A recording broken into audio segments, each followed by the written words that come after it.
about, I have a few artists who I follow like this, and you see the progression of their career and how, since they're in one company, how they grow within the style.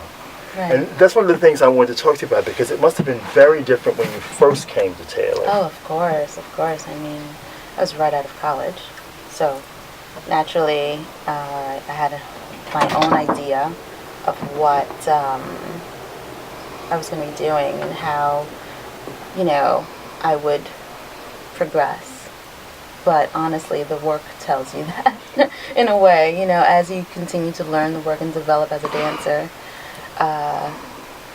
it dictates to you how you're going to proceed within the company and also as a dancer. And then, of course, everything else that you bring to the company on your own then feeds into that.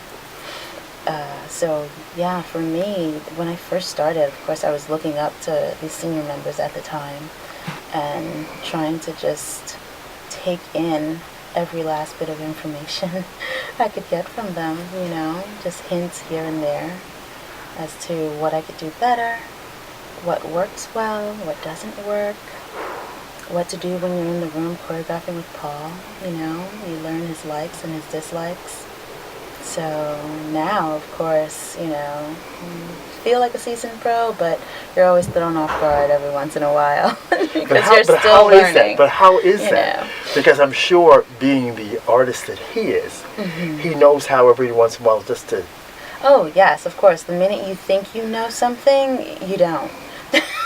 So you might just remain humble and just continue learning, because the minute you think you know something, he turns around and he's like, oh, nope, not like that.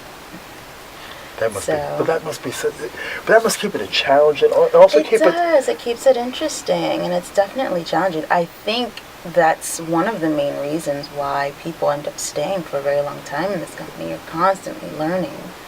Regardless of how many times you may have done a dance, there's always something new to discover.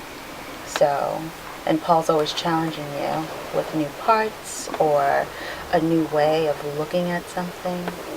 So, there's always something to look forward to. You know what I always find right now in watching his work? I've seen, if you go back to Ariel, or you go back to Esplanade, Oriole, yeah. Or even Three Epitaphs. And then you see over the years how he goes through different phases of his own reinvention. And the last couple of years, this phase that I really like, it's very much a theater storytelling, almost kind of. It's almost as if he's revisiting his time with like vaudeville, type of productions, or, sometimes musical theater storytelling a little bit, just the drama of it all. But such a twist, too. Oh, yes. Within it, I mean... Yeah, nothing traditional about it, but it has essence of that. Because I know that they're doing Big Bertha again this season, which is one of my favorites. And I play the mom. But see again, what great storytelling when you think about it. The ideal, almost American family on the outside, the family next door, right? That has a dead body in the basement. The family next door that looks so perfect, then visit the family, just be a fly on the wall and see the truth. Yeah, and he does that so well. It's almost it's not even tongue in cheek. It's more. How would you describe it? That's even better than me describing it. He forces you to face the truth. He forces you to visit the darker side of things. He forces you to step outside of the box and understand that everything's not okay. And that is okay, that everything is not okay. You just need to face it and honestly be able to address it.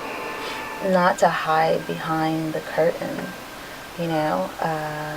which is what I love about his work, honestly. I know that there are people that are going to see Big Bertha or Last Look and be uncomfortable in their seats. Right. But they're going to watch it, and they're going to walk away with very strong opinions, and that's the whole point. But that's what theater, that's what art, to me, is supposed to do. Should do that. It should take provoke you. Yes. You don't always have to like it. No. But it should provoke you. It should make you think. Yes. Now, this season, what's new that you're doing? New. I am in Brandenburg's this season. I am doing one of the female roles. There's only 3 females in the piece, and honestly, it's exhilarating. I'm very excited about it. I've had a couple of chances to perform it already, and I'm just excited to get on stage now at Lincoln Center to do that dance. It's a beautiful, beautiful dance. Now, this is what your 3rd season at Lincoln Center, isn't it? 4th. 4th. Okay, great. But that's a big stage. Huge stage. And so, but I imagine when you just, I always love you doing that last part in Esplanade, when you do that run to come and just say goodbye. Mm-hmm. That must be exhilarating in that space. It truly is to be on that stage, I mean, I might have mentioned it before in the past, but I always think of, what is the movie, is it Turning Point, or is it Dancers? No, it's one of the movies. And I'm thinking of like Shirley MacLaine. Turning Point. Yes. Turning Point. And they're fighting in the front of the theater. It makes me laugh every time we visit. And I'm like, that's the first thing that pops in my mind, of course. But other than that, I go there all the time to see New York City Ballet. And like we have friends in the company, and so we visit them. And we were just there actually a couple weeks ago and saw New York City Ballet, and we were just like, we're going to be there in a week and a half. All right, wonderful? We're going to be on that stage. And this year you're doing the music live. Live music, which is incredible. Wow, so incredible. That is such a luxury. It really is a luxury, and St. Luke's Orchestra is awesome. Yes, they are phenomenal. They fabulous. Sound fabulous. And we just finished with rehearsal with them today. Just listening to everything. This entire week we've been coming over to listen to them and mark through some of the dances while they're playing.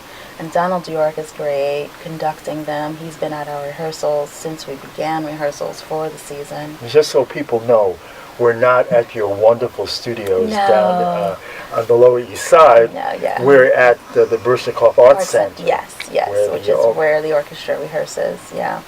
So it's been a great experience to work with them and hear them, and they're getting the chance to see us mark through some of the movement, because once they're in the pit, they won't see anything. Wow. They're so excited to see us dance, but they're not going to get a chance to do that since they'll be playing, of course. And you're doing Promethean Fire, one of my favorite works. The music. This live is going to be incredible. Incredible. And Beloved Renegade. Yes, the Poulenc piece. Yes. With the live voices. Oh, yes. Incredible. The woman singing the soprano lead is breathtaking. Wow.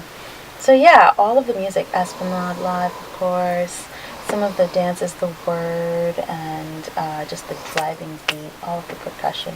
It's incredible. Rite of Spring. Rite of Spring, the Stravinsky. Wow, so this is going to be a wonderful, from Bach, the Stravinsky, to Poulenc. Yes, we have it all. Yes, it's going to be a great season. It's going to be really great. Very excited for it. Yeah. And then, of course, the gala. Get dressed up and pretty. Naturally. That's going to be great. But I consider the season a gala. I mean, when I think about the entire season, yeah. Yes, wow. I mean, the work and just see when you on any given night and another thing was so wonderful. He programs so well. Mm-hmm. So you'll come in one evening, you may see a couple of theater-based pieces that closes with Brandenburg, and then you'll come back and you'll see more abstract things that close with Promethean Fire. Right. And so it's so well planned. Yes, he likes to give you a little variety each night, so that it takes you on a ride.